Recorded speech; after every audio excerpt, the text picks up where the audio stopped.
When Luka Doncic steps on a basketball court, defenders straight up get embarrassed. And it doesn't really matter who. It might be an all-star, it might be a defensive player of the year, it might even be a Hall of Famer. But by the end of the night, they're on the wrong side of history, most likely burned by a step back, broken by a stare, and buried by that cold, smug grin Luka gives when he knows he just destroyed you. Because Luka doesn't just get the best of an opponent, he absolutely violates them. He'll drop 40 on the road with fans screaming in his face. He'll tell your bench to shut up. He'll stare down your crowd, hit the shot, and walk away like nothing happened. And the funniest part? They said he couldn't do this. They called him too slow, too unathletic, too soft for the NBA. They didn't take his dominance in Europe seriously, and they said he wouldn't have the same impact in the NBA. And what we've realized ever since Luka came to the NBA is that every doubter has been silenced, and he's made a fool of all his critics in the process. This is the story of the people who learned their lesson after doubting and criticizing one of the greatest basketball players in the world. These are the victims of Luka Doncic. Have you ever watched a superstar become a supervillain? That's exactly what happened when Luka Doncic met the Los Angeles Clippers in the bubble. In the NBA bubble with no fans, no distractions, just pure basketball, a 21-year-old Luka Doncic made his playoff debut, and it was the perfect storm. He wasn't supposed to win. No playoff experience. Just Luka and the bright lights. And standing across from him was Kawhi Leonard, the silent assassin with multiple Finals MVPs, and Paul George, one of the league's smoothest two-way wings. Two elite defenders locked in on Luka, and the 21-year-old absolutely torched him. Game 1. In his first ever playoff game, he drops 42 points, which was an NBA playoff debut record. No nerves, just control. He walked defenders down, manipulated coverages like a seasoned vet, and drilled shots from every corner of the floor. In Game 2, he had 28 points and 8 assists. A little quieter, but still dictating pace. Still running the show. In Game 3, he had a triple-double, throwing no looks across the court like a quarterback in his prime. Then came Game 4, the moment. Overtime. Tie game. Clock winding down. Luka with the ball. A switch puts Reggie Jackson on him. Isolated. Stranded. Luka sizes him up. A few dribbles. Step back. Bang. A 27-foot buzzer beater. On a game where he put up an insane 43 points, 17 rebounds, and 13 assists. The bench erupted. Luka stood there, stone-faced, like he knew it was coming the whole time. No celebration, just a cold, quiet smirk, like he had written the ending. That shot changed everything. While the Clippers took the series in 6, no one remembers who won. They remember who dominated, and Luka wasn't finished, because in 2021, he and the Lakers met again in round 1, a rematch from last year. The Clippers got home court and were healthy, but Luka, he came for blood. Game 1, 31 points and 10 rebounds. Game 2, 39 and 7, casually bending the Clippers defense like it was preseason. They threw Kawhi at him. Luka cooked him. They tried PG. Luka got to the rim anyway. They trapped. He found open shooters. They switched. He isolated and hit fadeaways off one leg. And every time Patrick Beverley picked him up full court, Luka smiled. Like he was holding the leash on a dog that forgot who owned it. Game 5, Luka dropped 42, 14, and 8. That series wasn't basketball. It was a surgical breakdown of a supposedly elite defense. And then came Game 7, the finale. In Los Angeles, all eyes on Luka. The series tied 3-3.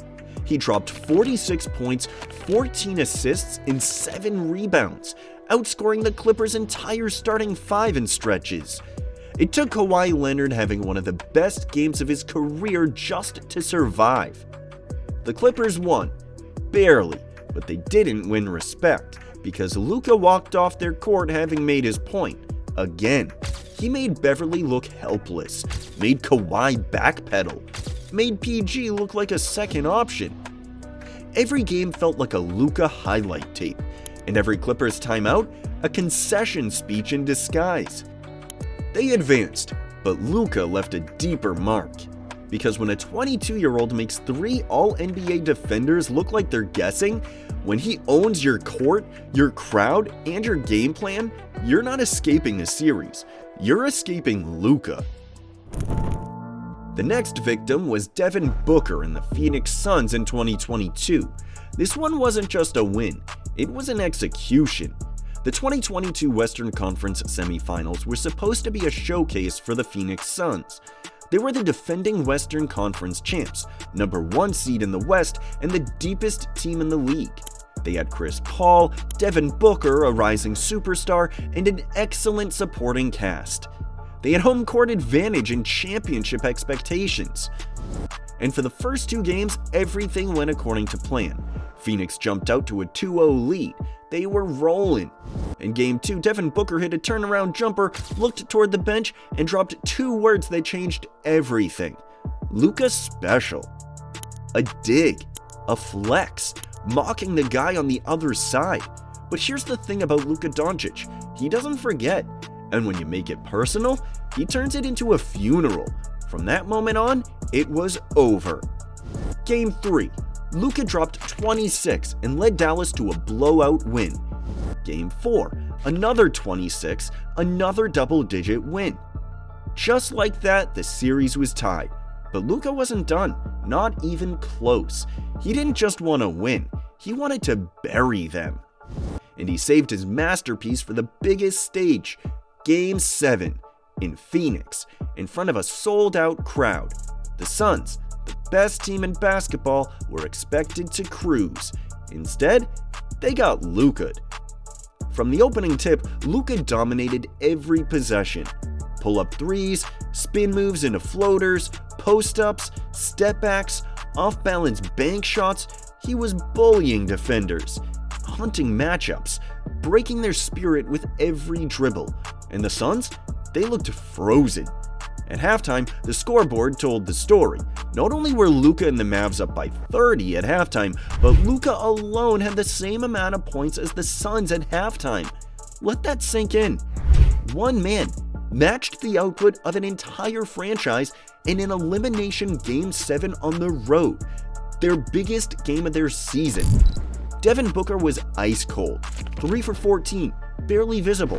Chris Paul, 1 for 6, looked 40, played 50. The arena was silent. The Suns were broken. And Luka? He was smiling. Not the "we're winning" smile, the "I warned you" smile. The "this is what you get for talking" smile. The final score was 123-90. It was a 33-point demolition. Probably the greatest Game 7 dismantling in NBA history. Luka finished with 35 points, 10 rebounds, and 0 doubt. He destroyed the Suns in every conceivable way, mentally, emotionally, tactically. He embarrassed them. On their floor, on national television, in front of the entire world. Booker never recovered his playoff rep. Chris Paul was traded a few months later, and Phoenix's title window slammed shut, and they've never been the same. That Luka special joke, it's definitely not a punchline anymore, because Luka Doncic didn't just beat the Suns, he carved their names into the wall and walked away like it was routine. As we move forward into Luka's career and try to pick out another one of his victims, we of course cannot forget about Rudy Gobert and the Timberwolves in 2024. At this point, the Wolves had built an identity. They weren't just a young team anymore, they were a problem. Anthony Edwards had taken the leap. Jaden McDaniels was locking up wings. Karl Anthony Towns was stretching the floor. And anchoring the paint, Rudy Gobert, the 4-time Defensive Player of the Year. The Timberwolves didn't just play defense, they weaponized it. They smothered passing lanes, closed out hard, and when you finally got to the rim, Gobert was there waiting. They finished the season with the #1 defense in the NBA, allowing the fewest points per possession in the league. So when the Mavs met Minnesota in the Western Conference Finals, analysts called it a clash of styles. Minnesota's defense versus Luka's genius, the unstoppable force meeting the immovable wall. And Gobert, he was supposed to be the key, protect the paint, anchor the scheme. But what happened next? It was ugly. Because Luka Doncic didn't just beat Minnesota's defense, he turned it into a highlight reel. Every game followed the same script. The Mavs ran high pick and roll, Gobert switched onto Luka, and Luka, he picked him apart every time. Step back threes, floaters, skip passes to the corner, one-legged faders off the glass. He played the game at his speed, and Gobert had no idea how to keep up. But the worst moment? The one that sealed Rudy's fate? Game 2. The Mavs are down by 2. Final possession. Luka dribbles it up the court, slowly, deliberately. He wants the switch. He needs it. He gets it. Now it's Luka versus Gobert. The building's buzzing. The whole world knows what's coming. He stares him down, sizes him up, between the legs, change of direction. Step back, bang. Game winner.